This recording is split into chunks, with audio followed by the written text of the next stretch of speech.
चतुर्भुजो जगन्नाथः कण्ठशोभितकौस्तुभः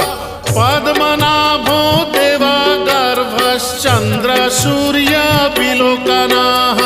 जगन्नाथो लोकनाथो नीलाद्रीशः परो हरिः